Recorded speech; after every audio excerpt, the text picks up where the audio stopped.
This is YSM Sports Media. Want to thank you for all your love and support. Really appreciate it. We wouldn't be able to do this without you. Go ahead and hit that subscribe button right now and click the notification button for all future content.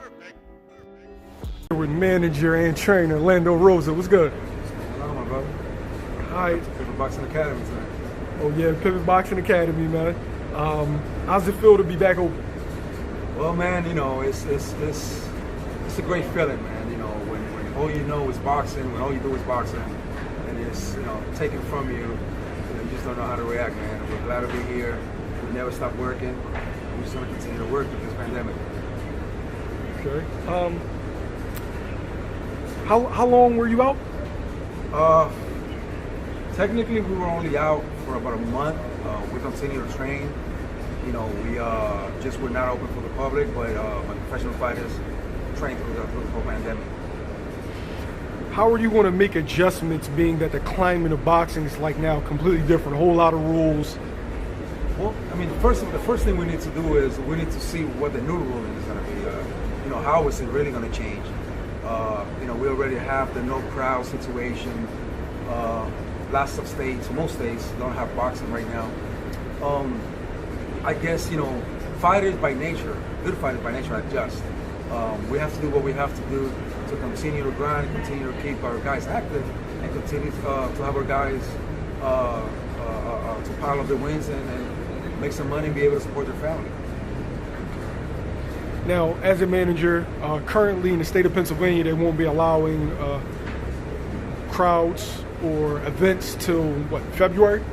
They were saying about February 28th of 2021. Oh my gosh. How are you going to work around that? Well, you know, I'm glad that there are states that are open. Pivot Boxing has a lot of connection in other countries that are projected to open way before us here in the States. You know, and I'm already making calls. I'm already have deals on the tables to send my guys overseas and send my guys to the states that are open. You know, one thing we're not going to do is sit around and not, you know, perform, not do what we do, and that's fight. Okay. Pay cuts with no gate, no fans. How do you feel about pay cuts? Well, I've mentioned this before. I mean, whoever the people are going to suffer the most are that small promoter. You know, the local promotional companies. Fighters don't have an option. They're going to have to take a pay cut. Even when this whole pandemic goes away and they open, they're not going to open to full capacity. So how is a small promoter that survives on ticket sales, depends on ticket sales to pay their fighters, pay a 12-bout card with 200 tickets sold? You know, so I believe this is the time that the fighters got to give back and keep their promotional companies afloat. You know, the promoters have been feeding these fighters for years and years and years. Promoters are feeding my family, you know, because promoters put on shows, my fighters are able to fight, and I'm supposed, you know, and I'm able to cash a check. Everything has reversed. Promoters right now need the fighters up. Fighters are just going to have to take pay cuts, you know, reduce the amount of rounds they fight. And that's the only way I believe small local promoters are going to survive. Otherwise, they're just going to have to stand. Superstar fighters like Terrence Crawford said that he'll hold out. He won't take a pay cut. Right. As a manager, would you advise him against that? Well, you need to understand that Terrence Crawford is at another pay bracket. Terrence Crawford can afford to sit back and not fight. You know, so that's not hurting him. It's really going to hurt the small guys, the debuters, the guys with 2 or 3 professional fights that depend on fighting every other month or so to be able to put food on the kids' table. Terrence Crawford can hold out for a little bit, and that's not gonna, you know, it's not gonna hurt his pockets. I will advise him to actually fight. This is a time where you give back. You know, me, not as a manager, not as a trainer, as a boxing fan, if I see that a fighter that has means, a fighter that has the money to be able to sit back is acting like that, to me that's greed. You know, and when sports reopen, when boxing reopens, I would not support a fighter like that. Now, speaking of Top Rank, Terrence Crawford's been Top Rank. They're the first to throw boxing cards. What's your thoughts on the cards, and how does that affect boxing as a whole? Well, the cards have been pretty competitive. They have very competitive fights. They are fitting the boxing need.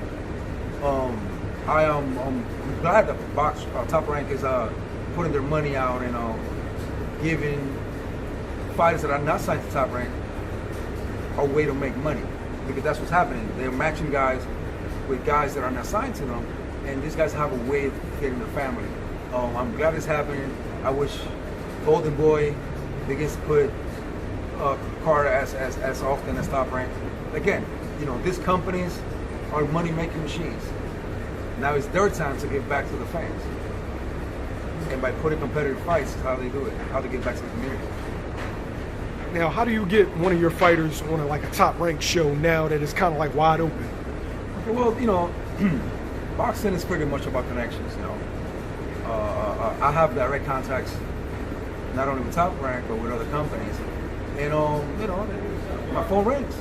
My phone rings. I get offers from my guys, and if it's something that is doable, something that is beneficial to the team, we'll take it. But everything has to make sense. We understand the pay cuts. We understand no crowds. We understand all that. The fight itself has to make sense. I have a good relationship with someone at Top Rank, and we get great offers from Top Rank.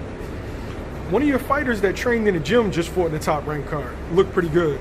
Avery Sparrow. Yes, it's actually he trains here. Yeah. He got a good opportunity at Top Rank, and I believe the fight was actually taken from him. He did a great job against a very, very dangerous opponent. Controlled him with the jab, controlled the distance, and the fight didn't go his way, but it is what it is. But I'm pretty sure he's very appreciative of Top Rank for giving him the opportunity.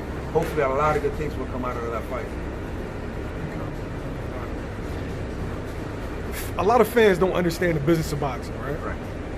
So you hear ducking a lot. Yes. A lot of promoters are offering fights, off social media to fighters, knowing that these fighters have managers and advisors. Do you feel like those are genuine offers? Unless that promoter promotes my fighter, he has no business looking to my fighters. I believe a lot of these offers on social media are not coming from promoters. They're coming from guys that call themselves bookers.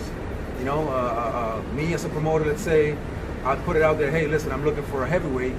Now you have 20 guys with that same offer running to social media trying to sell the fight so they can make their 5% or whatever it is they're going to make. Mm-hmm. So 90% of them offers are bogus. Yeah, because in your in a manager's contract, I don't know, any professional level, it says that promoters have to go through you, right? Promoters, at least in my case, every promoter that I deal with communicates straight with me. That's something that I really emphasize when I sign a contract. I don't deal with promoters that I can negotiate with.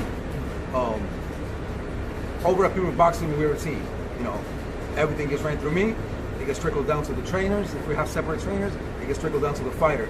A fight won't even get to a fighter's ears in my team unless the manager, the promoter, and the trainer agree that this is a winnable fight, a fight that's actually going to benefit us.